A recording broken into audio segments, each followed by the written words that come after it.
Hürmetli kitap anlıqçılar, huzurunlarda Jallat Xanim namlıq tarihi romanının davamı. 11. Bugün Astana'nın muasirge iliniginiga dəlmədəl 20 ay boldu. Galdanның bargaydın gayib boğunuga 3 gün boğan Hoca Hidayetullah İşan bugün xalifelerini əgəştirib bargayı aliga kirib keldi-də, allaqanda xiyallar bilan qapqını türüb oturgan Galdanның aldığı kelib muqqıdı tizlandı. Şavkatlik adalet panah Büşk Tuxan alileriga çeksiz uzun ömür tileymen. Yaşıgayla, tümen min yılla yaşıgayla. Galdan Hidayetullah İşanның salımıga cevaben irensizlik bilen kolunu şiltidi. Bu onun İşanni ornundan tursan boludu degen edi. İşan Galdanның himmetige yani bir mertem teşekkür bildirip etip orundan turdi. Neç günden beri nemiş kılıvatsan iyi appa hoca? Sordu Galdan İşanға közünün qırdı qarab. Şavkatlik Büşk Tuxan hocamның tezrek nusrat qazınıp, alaket girdabıda cahillik bilen can talışıvatkan Dahri Sultan İsmail Xan'ı yoqtishi üçün amal tadbir izlab, murid yaranlarım bilen kengaş mulaqat qilib keldim. İşanның cavabı Galdanның qulqiga xilli xoş yaxdi. Eyta, qandaq yaxshi tadbir tapdың, appa hoca? Dövlət panahimga ma'lum bo'lg'ay ki, dedi İşan rukuda turgandek egilib, chiroyiga xushamat kulkisi yugurtib. İnşallah alileri maqbul ko'sa, ati bomdod vaqti bilan Astanaga bastırıp kirgaymiz. Tadbiringni tafsilroq bayon qil. Yoranlarim bilan maslahatimni pishirib qo'ydim, dedi İşan bir qadam oldiga ilgirlab, Galdanға yaqinlab kelib. Necha vaqtdan beri biz Astanaga hujum qilgan vaqtni yaxshi tanlayolmabdiq. Astanaga hujum qiladigan vaqtni yaxshi tanlayolmabdiq. Aytqana, xo'ja, o yaxshi vaqt qaysi?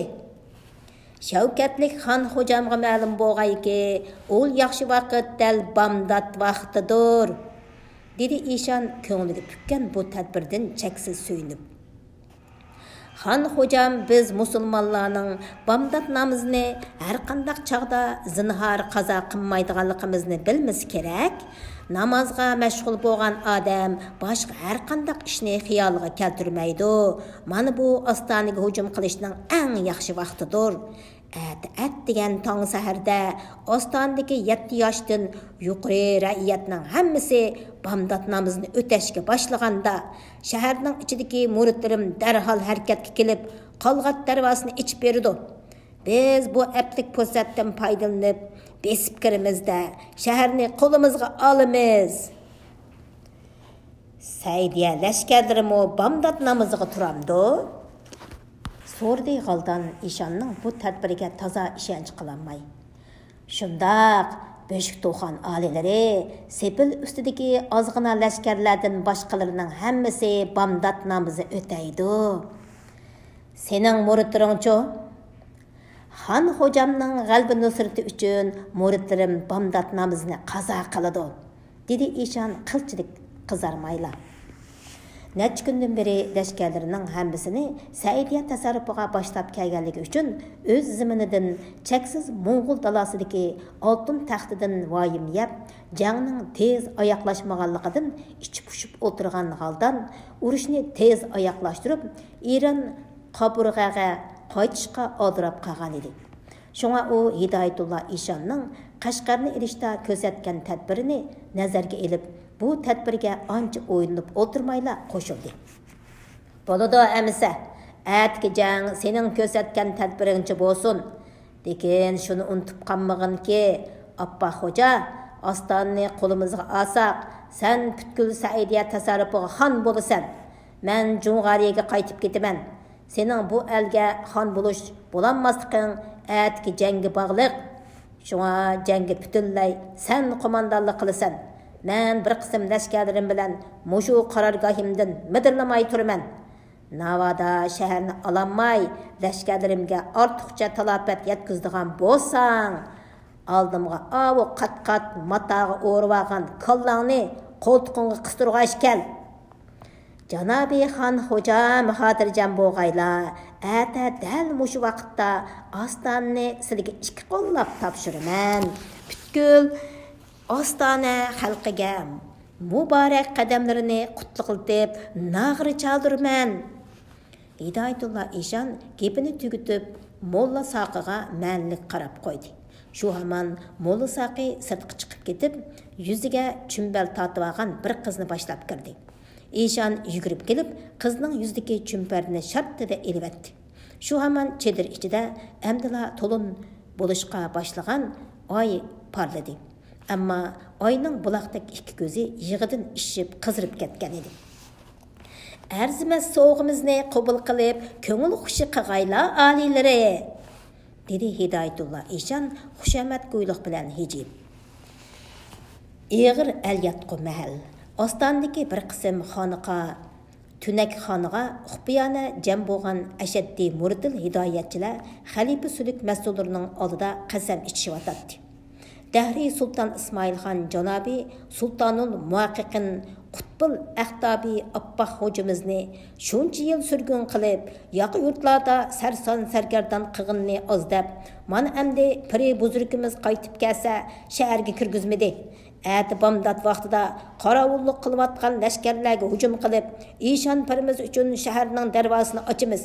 Bu yolda ölüp ketsek şehit, hayat қалсақ ғазы болып, zatıl әхтаплық muqamıға yetkeymiz.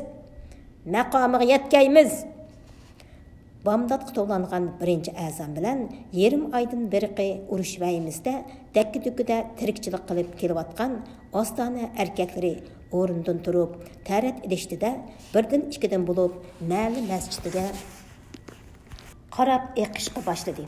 Ana ashu namozga mangallarning orasida ko'ngliga allaqandoq munofiqlarcha planlarni tukkan minglagan suluki ishqiya muridlari Qalg'at darvozasi tarafga qarab ahmoq dedi. İçide uşaq sürülerini okuşup, Xudodan asoyishlik, xotirjamlik tilishib, masjidga adirash ketib bo'lgan kishilarning kimning qayoqqa mang'iniga qarashga hafsilasi yo'q edi. Bamdatqa to'langan oxirgi azon oxirlashi hamon Qalg'at darvozasining atrofiga joylashgan muridil hidoyatchilar hech qanday shab chiqarmaylar, bir qismi sepilg'a, bir qismi darvozani saqlayotgan lashkarlarning qorovul xonasiga yopirilib kirdi-da, qorovullik vazifasini o'tagash, oldini qiblaga qilib, ima ishorat bilan bomdod namozini o'tayotgan lashkarlarni qo'ldirdagi o'tkir xanjarlari bilan xuddi qo'y bo'g'izlagandek bo'g'izlashga boshladi. Şəbsiz jang bir chilim tamaki chekkuchilik orliqda oxirlashdi. Ularning bir qismi qovuqni echishqa, xandakning ustidagi osma ko'rigini tushirishga tutindi. Yana bir qismi bir necha bog' qo'mishqa o't yiqib, shaharga bostirib kirish uchun taq bo'lib turgan g'aldan lashkarlarga sepilning ustidan belgi berdi. Sepilning ustidagi o't yalqinni ko'rgan Xo'ja Hidoyatullo Eshon Junqar aqsuyaklarining lashkarlariga hujumga o'tishga farmon berdi. Tümenligen atlarning tuyoq ovozidan zimin titridi. Yov lashkarlari hech qanday to'sqinsizla shaharga bostirib kirdi. Birdilla shahar ichida dahshatli qiyochiya boshlandi. Bu hech kimning uxlasa tushigimi kirmaydigan qabohat edi. Bomdod namozining 2 rakat namozini, 2 rakat farzini amdila tamomlab bo'lgan, tamamlab bo'lib duo qo'l ko'targan Saidiya lashkarlari vahimelik bu shapidan qattiq cho'chdi-da, oldirashlar duo tortib, o'rinlaridan turishdi. Uninggacha qilishlarini yalang'ashlagan yov lashkarlari ayub bilan bostirib keldi. Shaharga lashkarlarning bostirib kelganligini bilgan har qaysi masjidlardagi qo'lida to'mirning sunuqimi bo'lmagan erkaklar Allohu akbar deb takbir aytqanicha etildi-da, yov lashkarlarini ot ustidan tortib tushirib, xemirdak chayladi. Yov lashkarlarining qilichi ostida jon berayotganlarmi oz emas edi. Butkul ostonni urichab sadolari qaplagan edi. Qo'zi tushishgacha davomlashgan shiddatli jang Saidiya sarkarlarining mag'lubiyati bilan oxirlashdi. Tuyuqsiz hujumga uchrab, o'z sarkarda sarvozlaridan ayrilib qolgan Saidiya lashkarlari jangovarligini xeyli yo'qotgan edi. Ko'krikiga 2 dal o'qya o'qi sanjilgan Sarkarda Avazbek bilan etidan yiqilib tushib, Uşqini qayırvağan Sarkarda Mirza Haydar Doğlati və bir qism Saidiya sərkərdləri əsirgə düşkən idi. Gerçi ordu muhafizatçı qoşunu can pidalıq bilan qarşılıq göstərib, ordu sepilinin qışığa birmi yavını keltirmegen bolsumu, Ostandakı xalqның amanlığını көзді tutqan Sultan İsmail Xan bu ichinishliq mag'lubiyatga tan berib, jang qilib qo'shinni qarşılıq göstərishdən to'xtatdi-da, ordu darvozasining oldida g'oliblarcha gediyib turgan Xo'ja Hidoyatulloh Eshonning oldiga chiqib asirga tushdi. Ey riyokor Eshon, sening oldig'ining buyuk Saidiya saltanatiga mana ol, dedi Sultan İsmail Xan Xo'ja Hidoyatulloh Eshonga mardonlik bilan tikilib turib. Ammo begunoh ra'iyatga zinhor qilma. Musulmonchilikning dindaşlıqның hürmeti üçün bolsumu, G'aldan xo'jangni, ra'yatni behuda qirg'in qilishdan to'sib qal. Shu topda Hidoyatulloh Eshonning Sultan İsmail Xonni bir qilish bilanla chepib tashlag'usi bolsumu, nima uchundir ayminib qo'l silishqa petnomadi-da, cho'moqchilariga buyurib ayrim qamat qo'zdi. Ondan G'aldanga g'alaba xabarini yetkazish uchun jenning barcha ot soldi. Shundan keyin Oltin darvozasi orqali shaharga dabdaba bilan kirgan G'aldan Beshikto'xon o'zini qarshi elib nag'ri chelayotgan muridil hidoyatchilarga ancha parvo qilib ketmadi. Masjidni qatma-qat qo'rshib yov lashkarlari bilan Hidoyatulloh Eshonning so'pi lashkarlariga taajjublangan holda nazar tashladi. Ammo Eshondan faqatli gap so'ramadi. Eshon G'aldanni o'rniga boshlab kirib, shohnishindagi oltin taxtda o'tirg'izdi-da, o'zi tuvanda tizilib o'tirib, jang ma'lumotini yetkazdi. 18 ming olamdagi Jimi xon podshohlarning kattasi, adolatning homiysi, saxovatning peshvosi, bizlar kim mo'min Saidiya ra'iyatlarining posiboni, janobi G'aldan Beshikto'xon olilariga ma'lum bo'lg'ayki, Saidiya xonliqining ostonasi Shavkatlik Adolat Panohimning shundaqla Adolat Panohim boshlab kelgan bodir lashkarlarning tangdoshsiz kuch qudrati bilan rasmiy qo'limizga o'tdi. Adolat Panohimizning bu cheksiz mehr shafqatiga bizlar kim suluki ishqiya muridlari abadil abad hamdu sanolar aytimiz. G'aldan Beshikto'xon olilari tuman ming yillar yashag'ay. Saidiya lashkarlari butunlay taslim bo'ldimi yoki johillik qilayotganlarmi bormi? So'radi G'aldan Oltin masjiddagi qo'rshovni esiga olib. Shavkatlik xon xo'jamga ma'lum bo'lg'ayki, dedi Hidoyatulloh Eshon tizlangan peti beshin to'van egib. 3 mingga yaqin Saidiya lashkari bilan bir qism johil vaziyat ra'iyat oltin masjidga kirib olib, el bo'lishga ko'nmay qarshilik ko'rsatyotdi. Xotirjam bo'lg'aylar, ularni mo butunlay el qilg'aymiz. Sultan İsmail Xon qani? Qamoqda olilari. Yaxshi, dedi G'aldan rozimanlik bilan Hidoyatulloh Eshonni o'rnidan turishga ishorat qilib. Sultan İsmail Xonni yaxshi kutib, qattiq muhofazat qilinglar. Farmonimsiz uning bir tal mo'yig'imi tegishga bo'lmaydi. Ey appa xo'ja, ana osh vaqtidan burun oltin masjidga bekinib olgan johillarni butunlay el qidirg'aysan. Ata tush sening taxtda o'tirish murosimingni o'tkazamiz. Xon xo'jamning shafqatiga ishqallah, dedi Hidoyatulloh Eshon hayajon bilan. G'aldan inom ta'ma qilib turgan sarkardlarga odati bo'yicha shaharni bulang-talang qilishga, har kimning o'lja olgan narsasi o'ziga mansub bo'lishga farmon tushirdi-da, shohnishimdan yenib chiqdi. Shu topda Xo'ja Hidoyatulloh Eshonning qo'lqida Sultan İsmail Xonning Oston xalqini qirg'inchilikdan omon saqlab qilish haqidagi talabi jaranglab tursimi, parvosiz holatda qo'l qovushtirib turadi. Aldan Beshikto'xan chiqib ketishi aman Xo'ja Hidoyatullo Eshon Molla Saqi, Molla Naqi xalifalar bilan 2000 dan ortiq muridil hidoyatchi talvalarni ergashtirib, ashaddiy suluk raqibi Maxtumzodalarning qasriga qarab at saldi. Maxtumzoda qasri qop-quruq edi. Qasrning hayvatlik qo'sh qanotliq darvozasi hang'irqay ochiq turadi. Akufka Maxtumzodalar allaqachon jonlarini yoqaga elishib, bola-chaqa, mol-mulklari bilan ostandan g'oyib bo'lgan edi.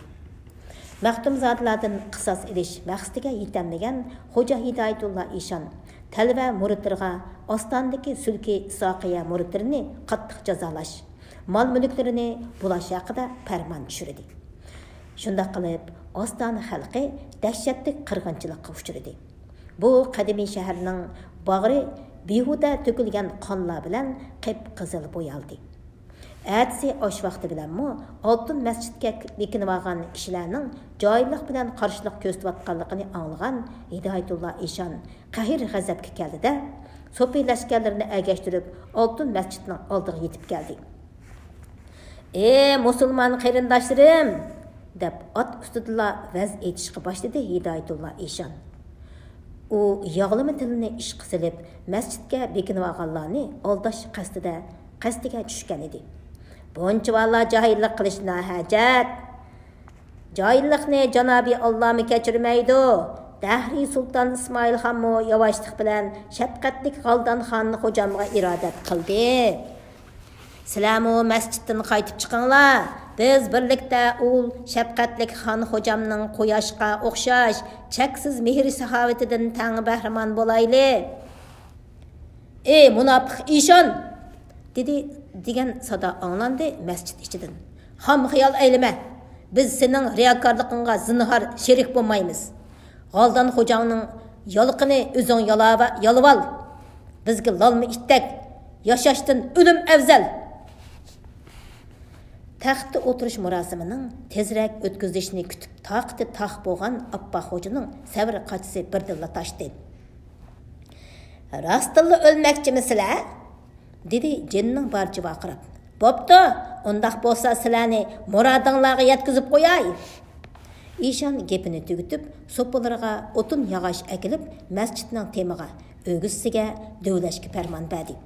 Necha minglagan muridil hidoyatchilar hech nimani o'ylamayla hashar jumlaridek harakatga kelib, masjidning atrofiga o'tin yog'ochlarni tog'dak dövlətdi. Dövləngan o'tinlarning ko'pligidan masjidning tom, peshayvon va o'g'zilari ko'rinmayli qoldi. Yoqqıchilab tayyorlangan yuzlagan mash'allar Hidoyatullo Eshonning boshchiligida o'tin dövlariga tashlandi. O'tin dövlaridan dastlab turilib is ko'tarildi. Keyin lappada o't oldida qaras qurus qilgan o't yalqini osmon palakka ko'tarildi. Oltin masjid birdamdila o't dengiz ichida qoldi. Hayvatlik o'tning tapti 100 qadam yiroqlikdagi odamningmi yuzini ko'diratdi.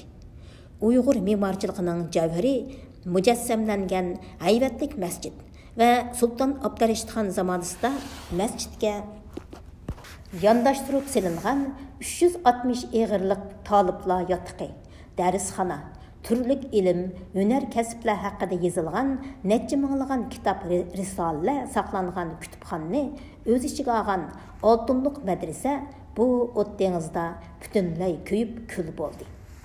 G'aldan Beshikto'xan belgilagan qaralda o'rda oldidagi maydonda Xo'ja Hidoyatullo Eshonning taxtda o'tirish murosimiga riyosatchilik qildi. Gerçi taxtda o'tirish murosimi ancha hasham daramsiz o'tkazilgan bo'lsa-mu, Xo'ja Hidoyatullo Eshon qattiq hayajonlanib ketgan edi. Oltinliq masjididan ko'tarilgan ulug' o't qip-qizil tillarini palakka so'zib, butkul ostonani bir og'al edi. O't masjid, madrasaga yondash silingan shahar olisining o'ylariga tutashgan edi. Shundaqla qaragan kishiga Xo'ja Hidoyatullo Eshon Aşı o't dengizining ustiga qo'yilgan taxtda o'tirgandek tuyg'u beradi. Shu topda Xo'ja Hidoyatullo Eshonning Jung'ar aqsuyaklariga yiliga 100 ming sar Saidiya kumush tangisi, 20 ming sar oltin va necha 10 ming top mata chakman, minglagan qul dedak ulpan topshirish badiliga Qo'rchoq xon bo'lganligini hech kim xiyoliga keltirmaydi. Sana Bahadır Sərkərdəm, darca töre bilen bir tümen xillanğan Bahadırımni qadırdım.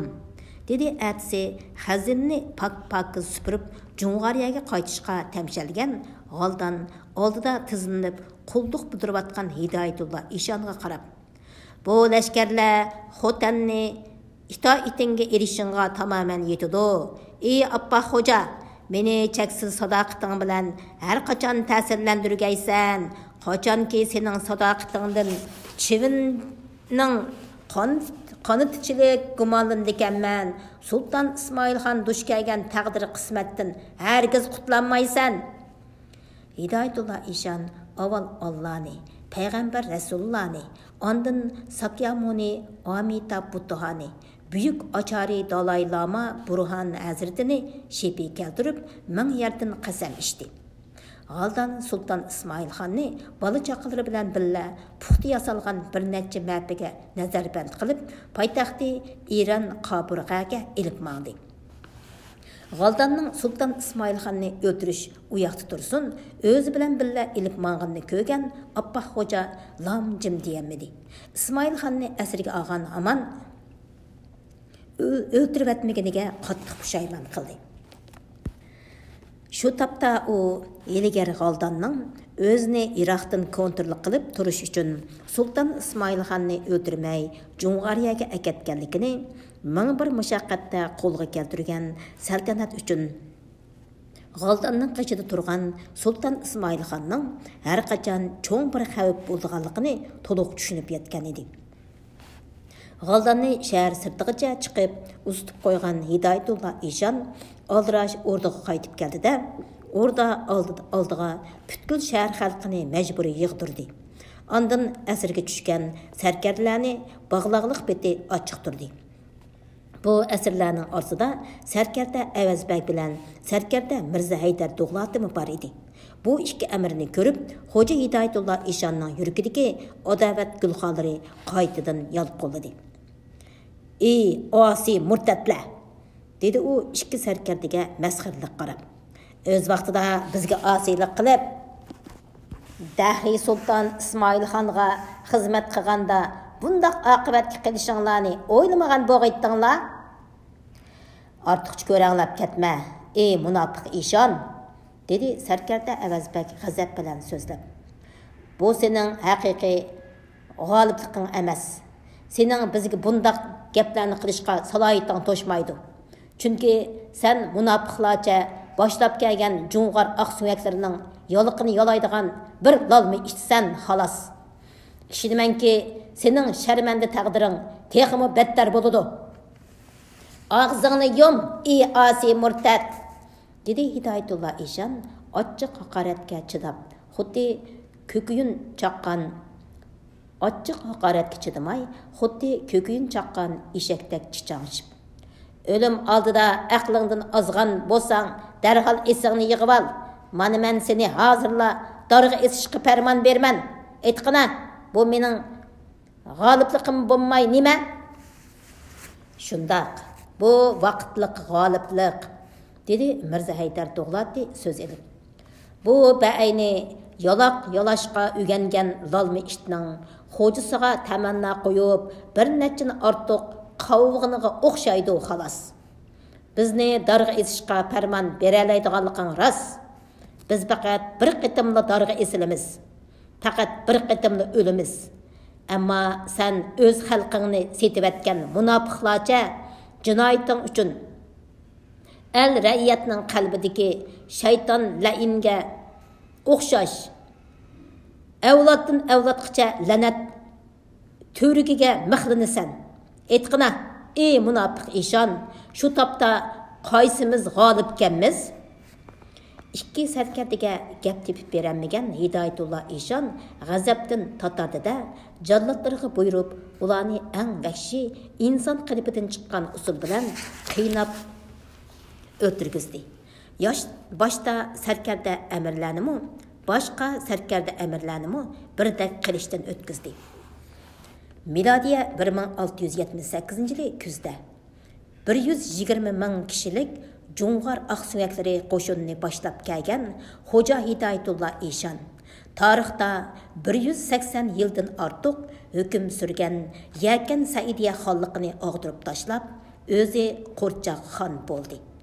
G'aldan 50 mingga yaqin lashkarining hayoti badiliga Saidiya tasarrufini istilo qilish maqsadiga to'liq yetdi.